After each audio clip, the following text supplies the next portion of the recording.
about me.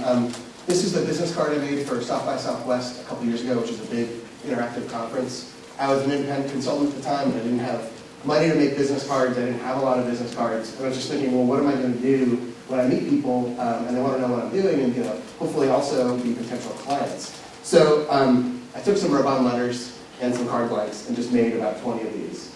And I would sit in the hallway and make them.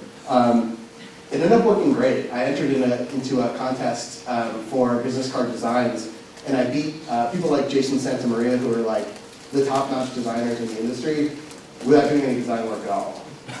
And it was also a really fun way to meet people in the hallways, because when they'd ask for my card, I'd pull one of these out, and they'd be like, oh wow, did you make this? I was like, well, yeah.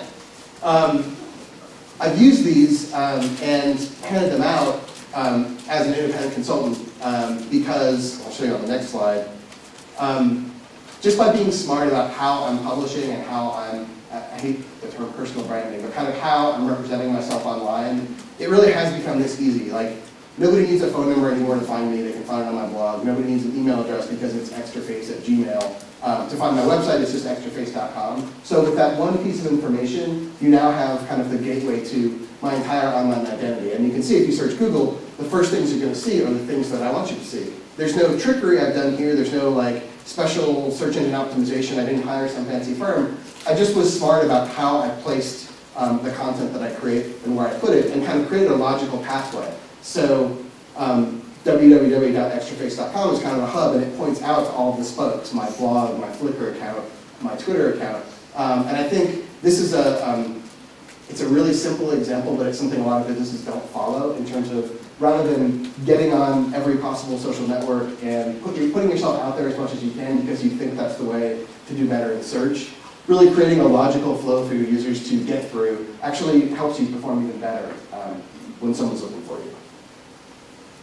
So that's a little bit about me. So I, prior to working at Earthlink, I was at the website howstuffworks.com writing content articles and as a producer. Joined Earthlink in 2005. So they were a Fortune 1000 ISP. They were mostly known, as you all probably know them for dial-up and maybe some DSL internet access.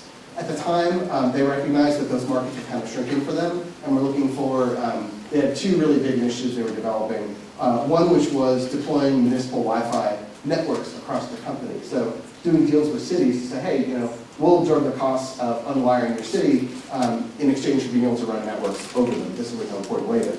And then the other big initiative they did was developing a cell phone company called Helio, which eventually, it was a joint venture with SK Telecom, the #1 telecom company in Korea. Eventually, that ended up selling to Virgin Mobile, I believe. So they were looking to bring on kind of a corporate blogger, and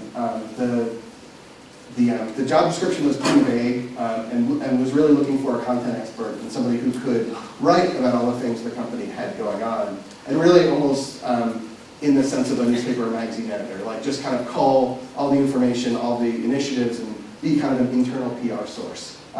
That's not at all what my job turned out to be. And in fact, when I heard Brian talking about his role at Sierra Trading Post, it sounds like my role was very similar to that.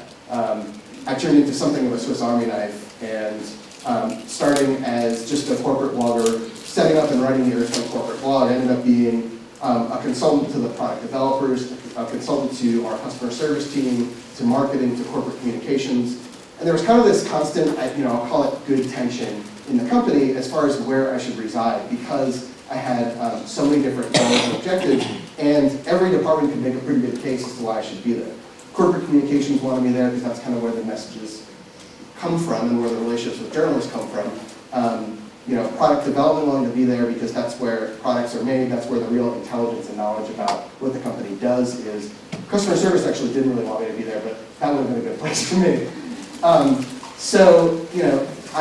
And as big companies do, I went through several reorgs, so I had 4 different bosses in 2 years. And that was really only a function of, I think it'll tell you kind of what an odd fit it is to have a social media consultant in-house in a big company when they're really used to operating in a very traditional corporate structure with headcount and with specific metrics that tie back to your particular department.